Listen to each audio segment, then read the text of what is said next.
E aí, seguidores, antes de começar o vídeo de hoje, eu quero apresentar dois membros da minha família para vocês, certo? Vamos começar então pelo Nebuloso. Esse aqui, ó, é o meu gato, Nebuloso, tá? Olá, seguidores. Deixe o like. Tchau. E agora eu vou apresentar para vocês a Meg, que é a minha gata, a Meg. Aqui. A justiça é cega, mas enxerga no escuro. Se inscreve aí. Obrigada, seguidores. Então, apresentados, nós vamos ao nosso vídeo de hoje. Olá, seguidores. Muitas vezes podemos dizer que a gratidão é o sentimento mais importante do ser humano. É algo genuíno. Se for um sentimento verdadeiro, a pessoa não consegue esconder. Porém, se for algo falso, ela simplesmente ignora. Trazer uma pessoa desconhecida para o convívio familiar, por exemplo, é o melhor medidor que podemos ter sobre o nível de gratidão de um ser humano. Mas é também o mais arriscado, pois não sabemos o que essa pessoa é capaz de fazer se os pensamentos delas forem malignos. O problema é que quem ajuda não vê maldade. Quem ajuda geralmente enxerga a pessoa que está ajudando como alguém de coração limpo. E esse foi o maior erro cometido pela família Maguad.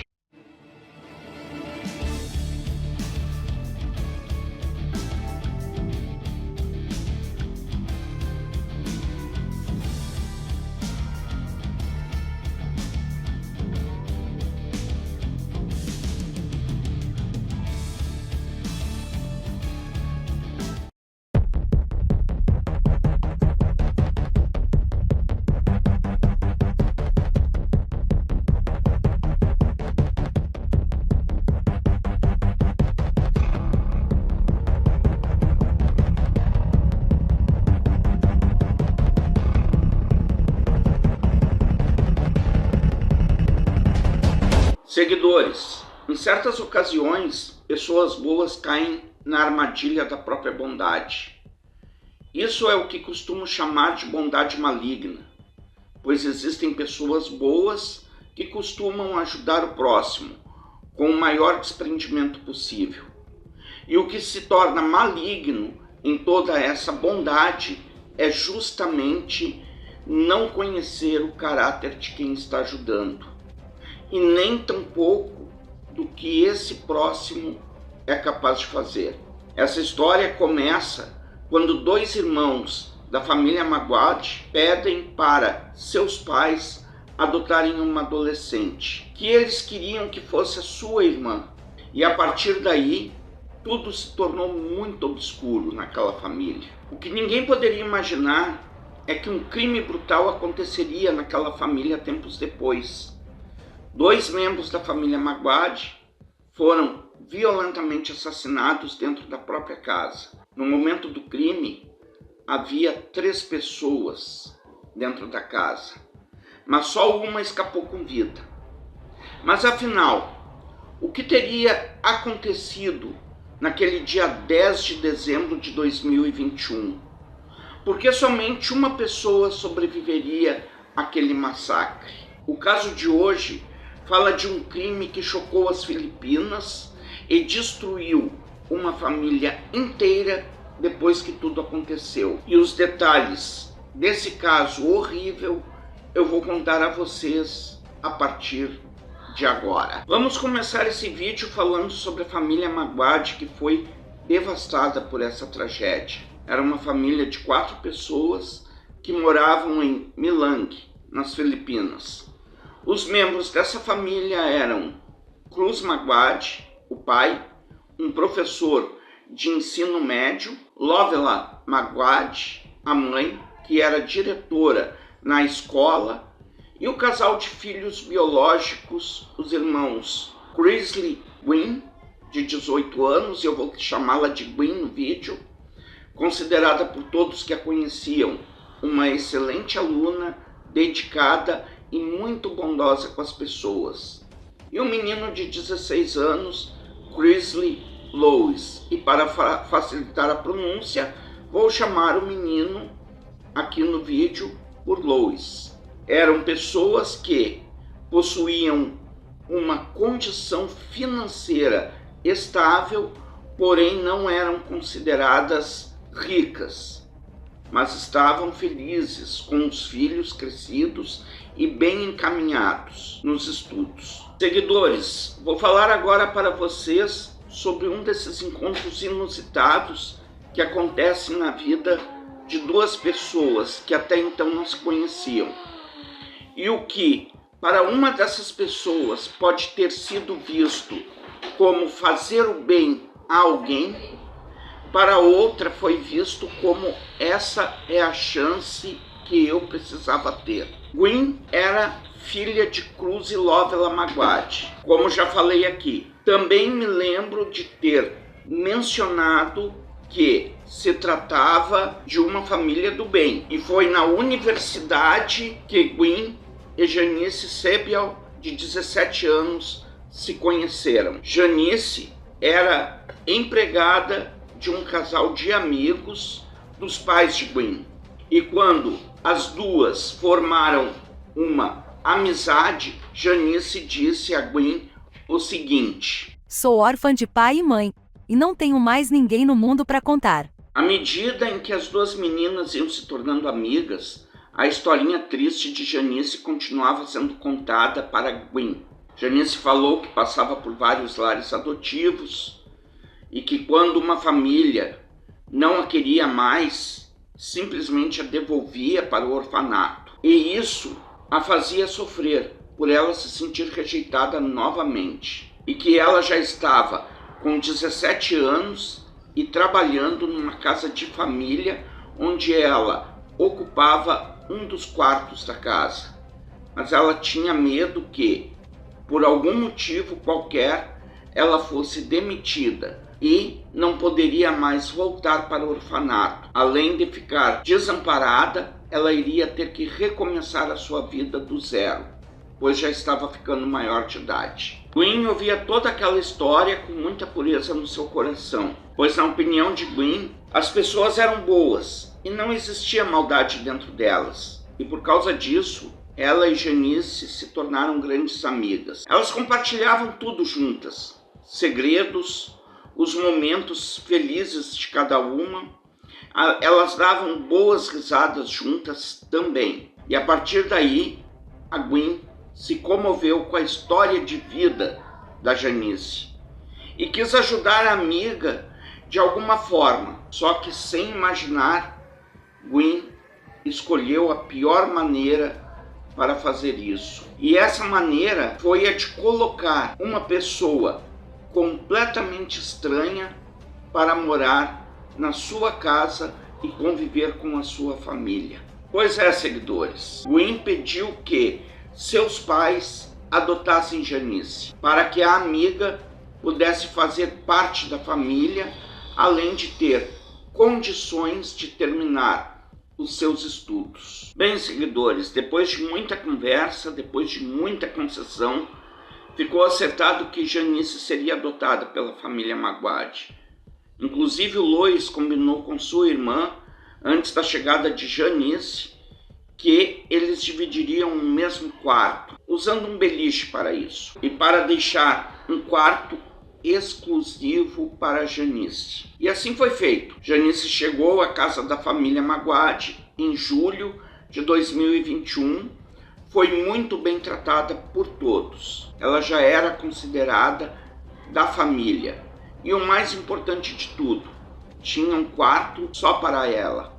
E além disso, antes da compra do beliche, o Lois passou a dormir no sofá da sala, provisoriamente, deixando o quarto para as duas meninas e sua cama para a sua irmã Janice. Pois é, seguidores, 5 meses se passaram desde a adoção de Janice e chegamos no dia 10 de dezembro de 2021.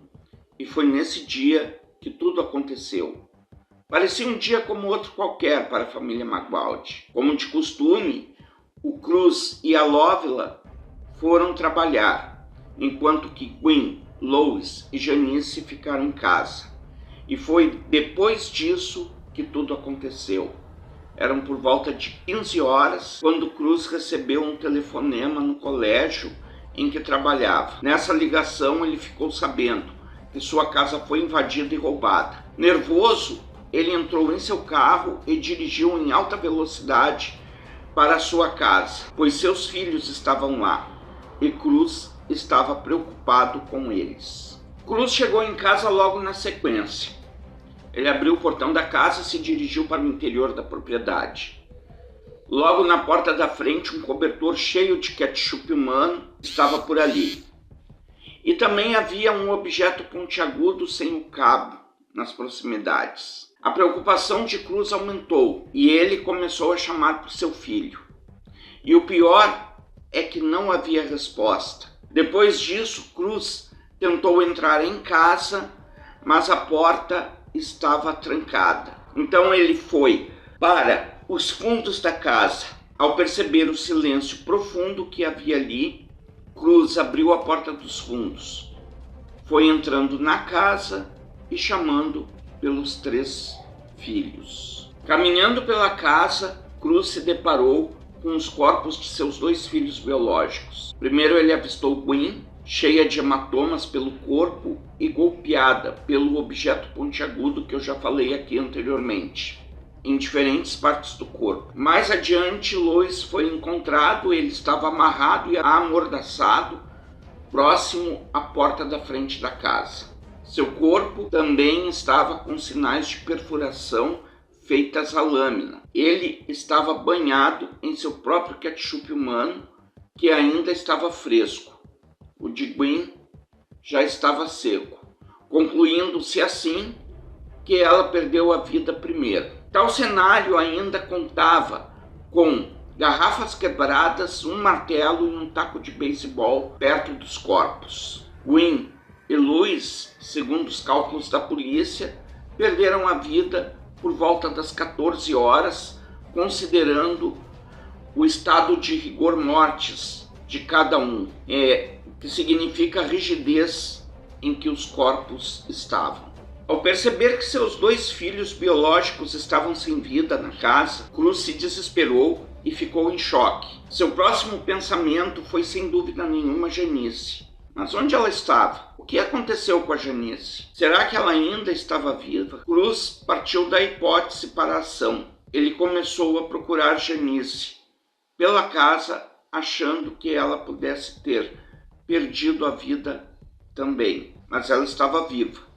E aparentemente bem quando Cruz a encontrou. Janice estava sem ferimentos e havia acabado de sair do banho, onde ela estava com os cabelos molhados. Ao ver a Janice de banho tomado depois daquela tragédia familiar, Cruz estranhou bastante. Mas aquele momento nem passou pela cabeça dele o envolvimento de Janice no crime contra os irmãos adotivos. Portanto, conversando com a sua esposa Lovella, eles passaram aquele dia em revista. E algumas coisas começaram a chamar a atenção deles em relação a Janice. Como o fato dos 2 terem sido chamados por ela de pai e de mãe pela primeira vez em 5 meses, parecendo assim que ela queria se livrar dos irmãos para ser filha única do casal. Além de que somente as pessoas da família saberiam onde encontrar o martelo e o taco de beisebol que foram usados no crime. A partir daí, Janice começou a ser investigada e teve que depor. Quando questionada, ela afirmou que 3 homens entraram na casa e tiraram a vida de Lois primeiro. E isso, seguidores, já a contradizia, pois de acordo com o que foi observado nos corpos dos irmãos na cena do crime, e que eu já falei aqui inclusive sobre o ketchup humano deles, lembram?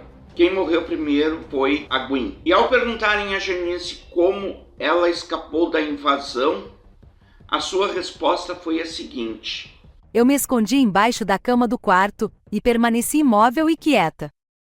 Depois disso, seguidores, ela ainda falou que os homens que a invadiram a casa eram ladrões. Cruz e Lovella afirmaram que mais nada foi roubado além dos celulares das vítimas. Segundo Janice, às 15 horas, ela postou um status no Facebook pedindo ajuda. O namorado de Gwen viu a postagem dela e lhe telefonou no mesmo instante. Janice atendeu a ligação, mas não disse uma única palavra. E também havia muito silêncio no outro lado da linha. Janice justificou o silêncio, alegando que não disse nada por ainda se manter escondida, pois ela acreditava que seria morta se fizesse algum tipo de barulho naquele momento. E foi a partir daí, seguidores, que Janice começou a se perder nas suas justificativas e a verdadeira face dessa menina começou a aparecer. A polícia notou que Janice estava com o cabelo molhado e perguntou o motivo. E o que ela alegou não fazia o menor sentido. Janice disse que saiu debaixo da cama quando se sentiu segura e que decidiu tomar um banho para se acalmar. E ela fez isso antes de pedir ajuda. Pois é, seguidores, mas como já sabemos aqui no canal, a justiça é cega, mas ela enxerga no escuro. A polícia fez uma varredura na casa dos Maguald, inclusive no quarto onde Janice se escondeu, atrás de alguma pista que os levassem ao criminoso. E vejam só o que foi que eles encontraram. Um quarto muito bagunçado, dando a entender que os criminosos examinaram cada canto daquele quarto, detalhadamente. Só que, se isso tivesse acontecido, a Janice também teria sido encontrada embaixo da cama. E, assim como os irmãos, ela também estaria sem vida. Os investigadores apresentaram uma teoria investigativa sobre o caso depois de interrogarem Janice, pois eles acreditavam que o agressor foi calmo e trabalhou com o tempo a seu favor. Ele lavou as roupas íntimas e calças na lavanderia da família, e que toda essa sequência de fatos, invasão, execução e lavagem de roupa para remover vestígios dos fatos, foi feito por alguém de dentro da casa. As roupas usadas no crime foram colocadas num saco plástico de lixo, e o agressor logicamente tentou se livrar das roupas no local próximo daquela casa. Porém, seguidores, um galho bloqueou o caminho que seria percorrido, e essas evidências foram parar nas mãos da polícia. Pois é, seguidores, todos naquela região ficaram chocados, principalmente Cruz e Lovella, os pais das vítimas. Mas afinal, que motivos alguém teria para tirar a vida de dois adolescentes que tinham um comportamento impecável diante de todos? Pois é, seguidores, vejam como o raciocínio lógico da polícia é aguçado.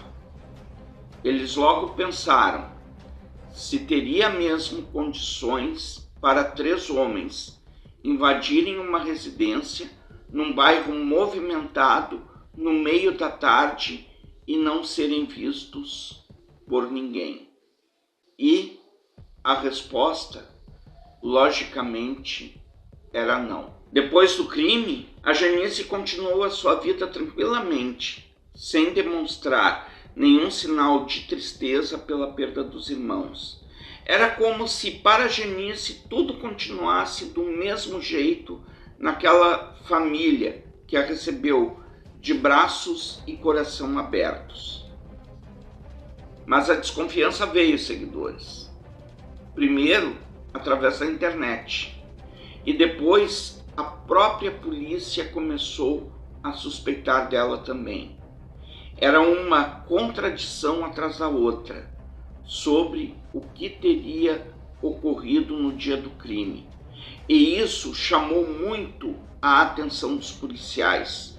Porém, eles não tinham nenhuma prova que pudesse comprometer Janice, a não ser as digitais dela nas armas do crime, o que era normal, uma vez que as ferramentas eram da família e Janice estava morando naquela casa. O fato, seguidores, é que o cerco começou a se fechar em cima da Janice. Ela não estava sendo acusada de nada ainda pelas autoridades, mas com a população local, essa realidade era bem diferente.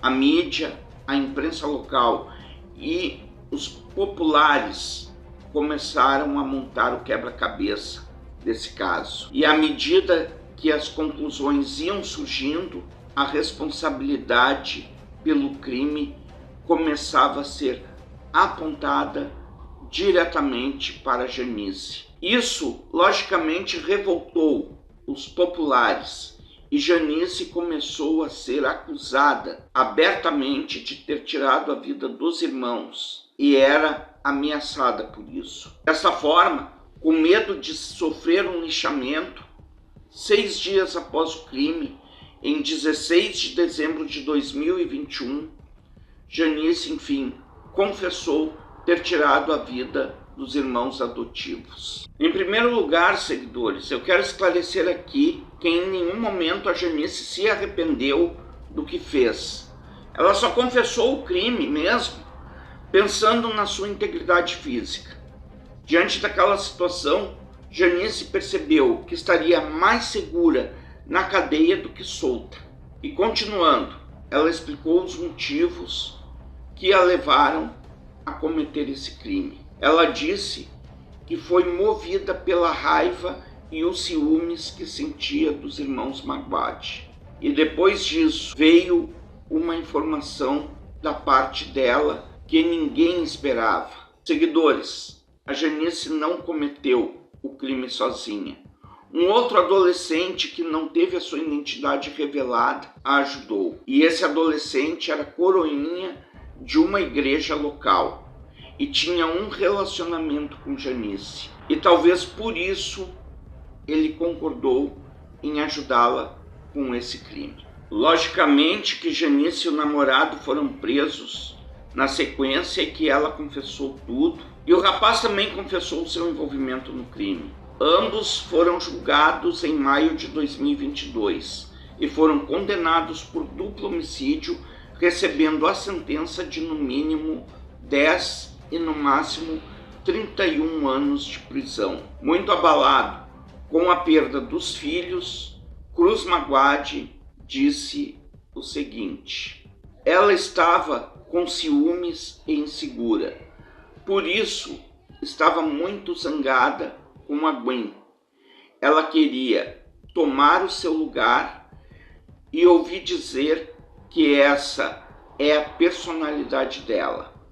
Quando ela está com raiva de alguém, ela realmente derrubará essa pessoa. Mas quem realmente era Janice, que se tornou filha adotiva da família Magwadi? Preparem-se, seguidores, porque há uma verdadeira reviravolta nesse caso. A Janice nunca foi uma pobre órfã enjeitada, como ela disse para Gwen. A verdadeira família da Janice era composta de seus pais e mais 3 irmãos, e todos eles estavam vivos. Porém, ela acabou se distanciando da família, mentindo para todos que conhecia que era órfã. E desta forma, ela ia ganhando atenção, pena e até mesmo a confiança das pessoas. Esse crime mexeu muito com as Filipinas e com outros países que souberam da notícia, por se tratar de uma filha adotiva que cometeu essa atrocidade com seus irmãos biológicos.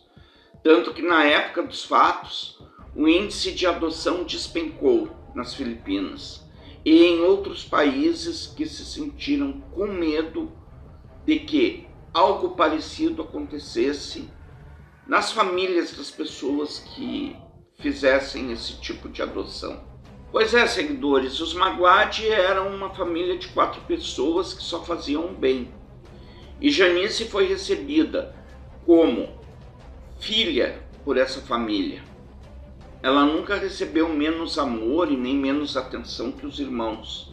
E esses irmãos que se tornaram vítimas dela depois, fizeram de tudo para que ela se sentisse o mais confortável possível naquele ambiente familiar. O fato, seguidores, é que esse vídeo é uma grande lição para todos nós. Não se deve baixar a guarda, nunca, para quem não se conhece, pois nós nunca sabemos ao certo qual a verdadeira essência de caráter de uma pessoa que nos é estranha, mesmo que relativamente estranha. As perguntas de hoje são: número 1, vocês adotariam algum adolescente para viver fazendo parte da família de vocês após ouvirem esse caso? Pergunta número 2, o que levou Janice a tirar a vida dos irmãos adotivos? Ciúme ou inveja? Sim, não, por quê? Vamos interagir juntos nos comentários. Falem o que estiverem pensando, porque aquilo que for bom para vocês será bom para mim também. A história de hoje foi essa, seguidores. Agora eu vou navegar pela internet em busca de novos casos para trazer ao canal. Se inscrevam se ainda não forem inscritos. Façam seus comentários sempre educadamente para não constranger os envolvidos no caso e nem a família das vítimas. Deixem um like, compartilhem o vídeo com os amigos e ativem o sininho para receberem as notificações de novos vídeos que eu trouxer para o canal. E me sigam na minha outra rede social também, onde o nome está escrito aqui embaixo. E até o próximo vídeo.